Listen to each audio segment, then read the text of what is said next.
Stop, you haven't subscribed to the channel yet. Subscribe now, we have new stories every day. Now let's go. Airports. Tyler Bond hated them.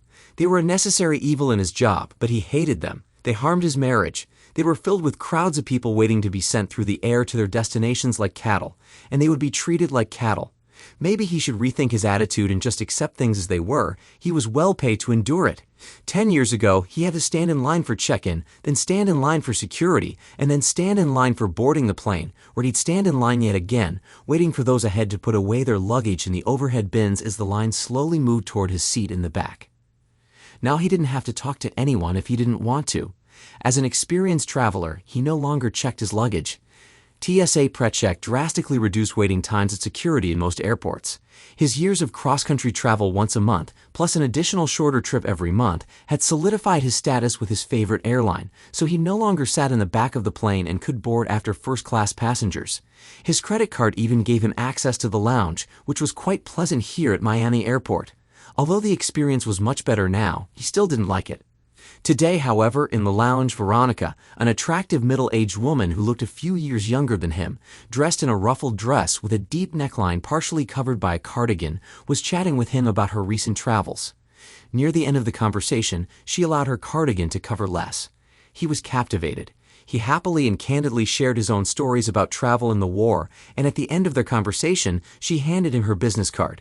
He glanced at the card briefly, not wanting to take his eyes off Veronica, and discovered that she was also from Denver, which led to a few more minutes of conversation. She had one more stop to make before heading home.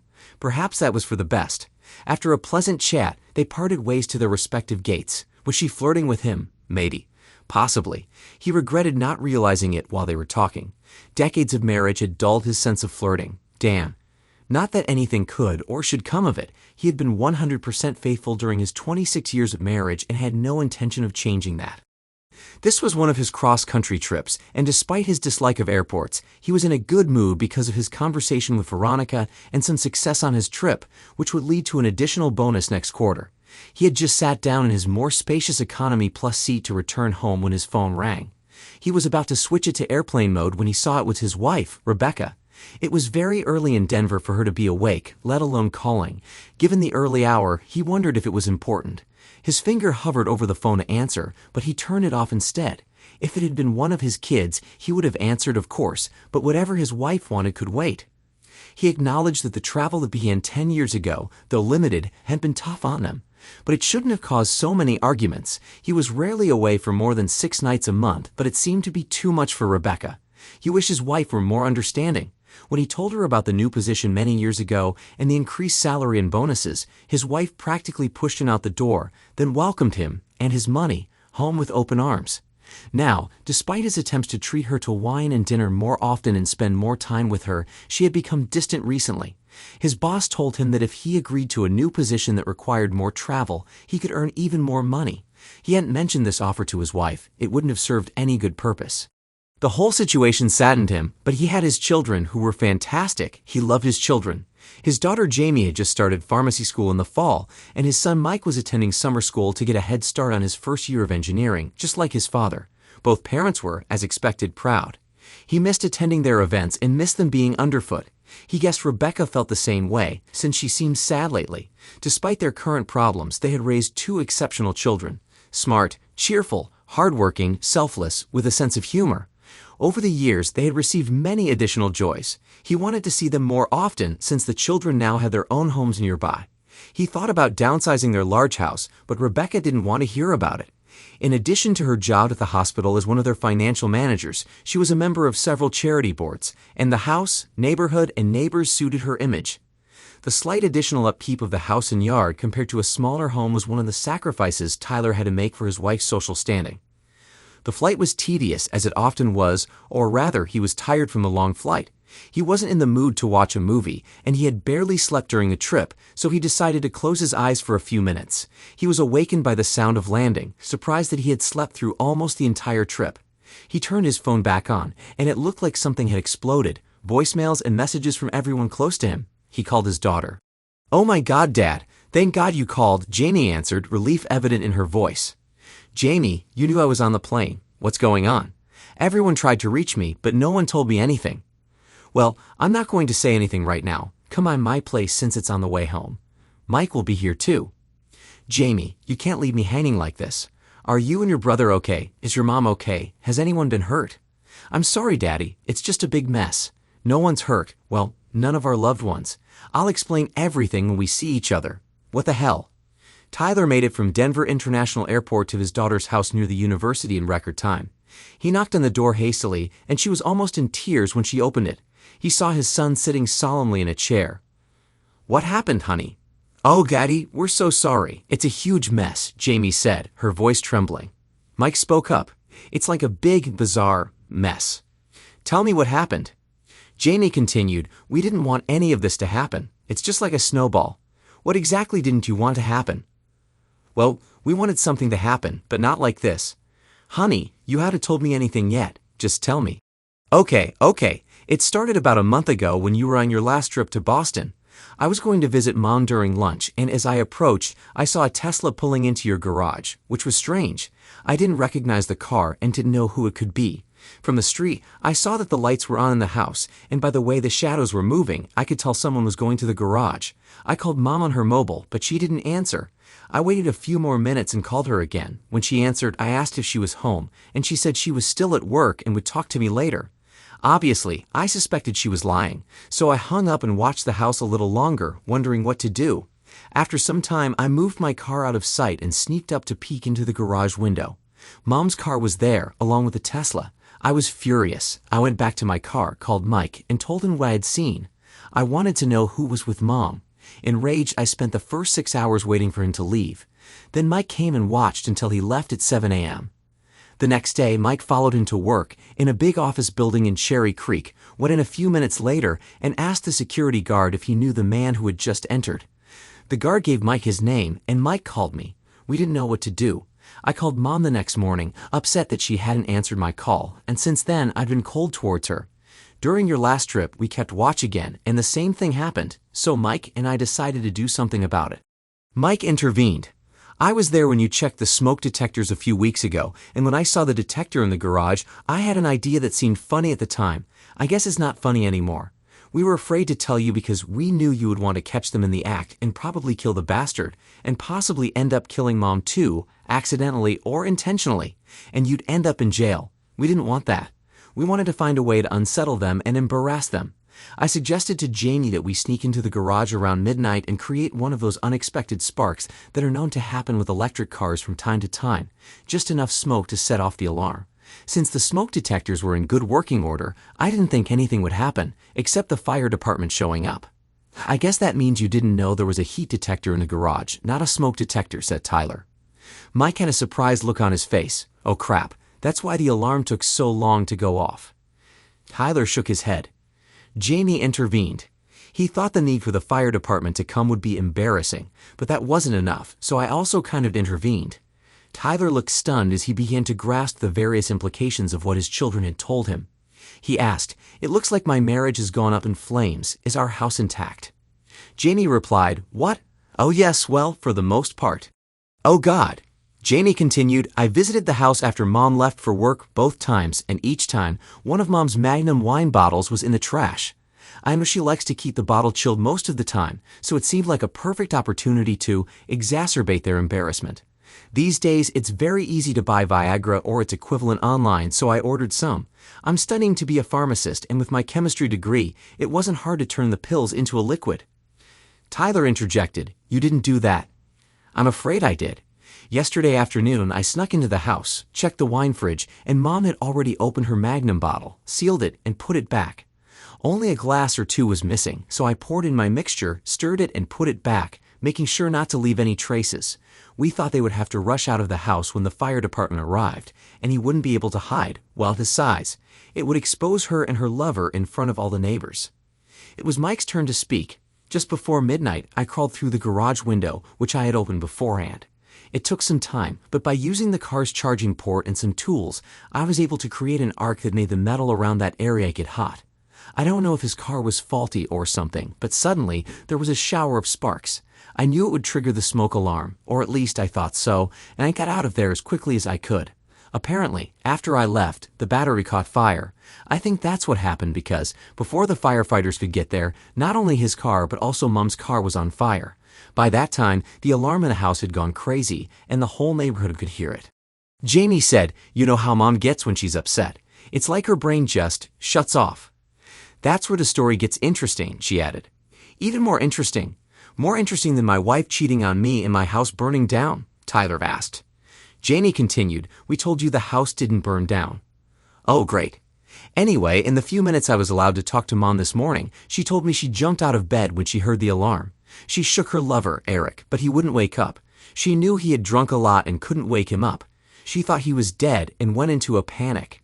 She called 911 from the home phone and started screaming, 'Fire, call an ambulance.' Then she grabbed him by the ankles and started dragging him from the bedroom to the exit, not realizing or thinking about the fact that they were both stark naked.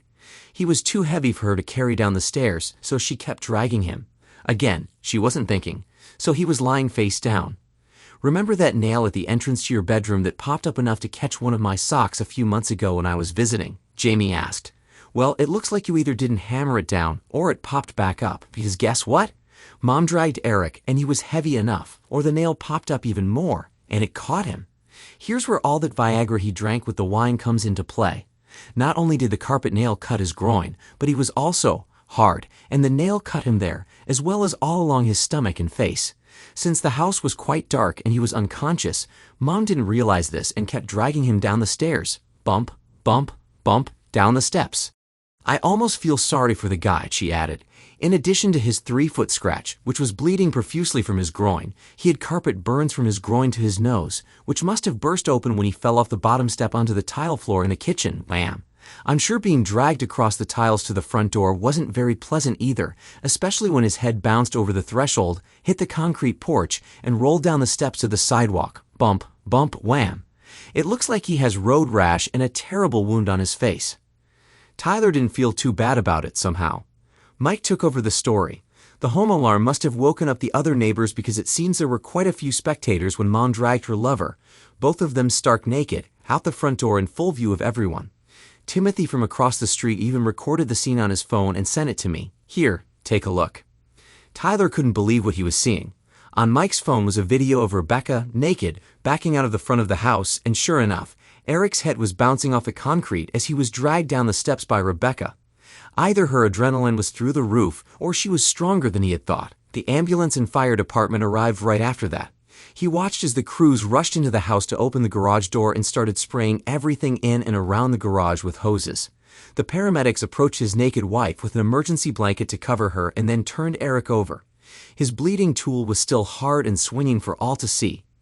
Tyler could say he won in comparison with her lover, Mike told him. Apparently, Eric's electric car had a device that sent an alert to his home phone when something strange happened with the car. Apparently, Eric's wife, Francine, got the message and seeing that her husband's car was at someone's house and not at the airport where it was supposed to be, rushed over to investigate. Continuing to watch, Tyler saw that they couldn't bring Eric to consciousness. He was alive but unconscious. They brought a stretcher from the ambulance, but before they could strap him in, Francine appeared and flipped it over, causing Eric to fall face first onto the sidewalk. He would need more than a few stitches to deal with this new cut on his head. Should he feel sorry for him? Tyler couldn't recall ever seeing anyone so angry. Francine landed several good blows to Eric's groin before they could pull her away, still kicking. When they put him back on the stretcher, his tool, still bleeding, now looked crooked, which it hadn't a few minutes earlier. Tyler wondered if Eric had woken up when they tried to fix that. He hoped so. Rebecca stood in horror as at least a dozen or so socially educated neighbors watched the unfolding tragic comedy. Francine lunged at Rebecca, but instead of hitting her, she yanked off the blanket, leaving Rebecca naked again for at least a minute until another blanket was found. Seeing his wife naked on their front lawn, Tyler thought, "Damn, I'm going to miss those breasts." However, the neighbors certainly didn't miss either them or her landing strip in the groin area. It's safe to say her grooming habits were no longer a private matter. Shame. When the police arrived, the flames seemed mostly under control, except for Eric's car, which was still sparking and smoldering. Francine, practically foaming at the mouth, was yelling at the police to arrest Rebecca. On what charge, no one knew. An officer led Rebecca, clearly shaken, to the back seat of the patrol car just to keep her away from Francine and the onlookers. Jamie said, "We knew that Eric was married to Francine, but we didn't know she was the district attorney's daughter. It seems she, or he, had enough pull to get Mom taken to the station and put in an interrogation room for the rest of the night, dressed only in that blanket. They released her around 6:00 a.m. when she tried to call you, but you didn't answer."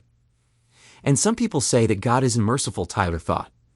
Tyler thought for a moment, then asked, "The problem is that because Eric didn't wake up immediately, they did a toxicology report on him, didn't they?" Jamie nodded. "Yes, and the only strange thing they found was, well, large amounts of Viagra. When his wife heard this, she was furious because he has a bad heart and would never have taken something like that. At least that's what she said. The medic said it was a good thing the fire happened because it meant he got to the hospital quickly enough for them to prevent him from slipping into a coma. Otherwise, it could have been really bad." Tyler asked, "Even worse?" Mike intervened. "The police took Mom back to the interrogation room, and this morning, officers came to the house to try to collect some evidence. But the firefighters had knocked the bottle and glasses onto the floor during the fire, breaking them, and with all the water damage, there's no uncontaminated evidence left to collect. I went there earlier, and the only thing the police saw was a bloody trail going down the steps and out the door. I suspect they're just grilling Mom in the interrogation room right now. Everyone thinks Eric took the Viagra, although he wasn't supposed to, and without any evidence, I'd be surprised if they hold Mom much longer. Besides, they managed to pull the Tesla out of the garage this morning. Mom and Francine were all over the news. It wasn't very pleasant." Tyler asked, "Where's your mother now?" Jamie replied, "She's still at the police station. They said they'd call us when we can come and get her. I'm so sorry, Dad. We should have just told you instead of trying to get back at her. We were so angry and only made a bad situation worse." While his kids looked scared, a smile began to slowly spread across Tyler's face. He stood up and said, "I appreciate what you guys tried to do. Really, it means a lot to me. Honestly, I don't think you made things worse. Given all the circumstances, I think it turned out pretty well. I'm going home now. Your mother will need you both. I'll let you decide who will pick her up. It won't be me." They understood. On the way home, Tyler stopped by the bank and transferred half of their accounts into a new account in his name only. He would take care of the rest of the finances later this evening or tomorrow. He stopped at the local market and picked up some garbage bags to take his clothes to the dry cleaners, as he suspected everything in the house now smelled of smoke. Approaching the house, he didn't pay much attention to the fire damage. Instead, the bloody trail across the porch and down the steps was clearly visible. He smiled. Entering the front door, which was closed but not locked, he noticed the bloody trail continued up the steps. He chuckled. Part of the kitchen leading to the garage looked like a war zone. Ignoring the blood, he went to the bedroom and packed all his clothes into bags to take to the dry cleaner. His insurance company would get the bill. He noticed the bed was unmade, and the thought saddened him for a moment, but only for a moment. He knew what he was going to do. Divorcing that woman was the obvious starting point. Separating finances, finding an apartment, traveling more, and using his newfound free time to spend more time with the kids and have a lot more fun. He wondered if Mike could send him the video so he could forward it to the local news stations. Rebecca's volunteer organizations would surely be proud that one of their board members would boost their visibility so much. As he loaded the last bag into his car, a police car pulled up. They asked for some identification, having likely heard about what had happened and possibly even having been there earlier or seen the video. One of the officers looked embarrassed but still asked, "Are you going to be okay?" All the events of the day played over and over in Tyler's head, like one of those old-fashioned wheels people spun on game shows. When the wheel in his mind finally stopped, it landed on Veronica's business card. A broad smile spread across Tyler's face as he looked back at the officer and replied, "I'm going to be just fine, officer. Rest assured, I'm going to be just fine." Thanks to everyone who took the time to listen to today's stories. If you enjoyed it, please consider liking and subscribing if you haven't already. Feel free to share your thoughts on the events in the comments below. Take care.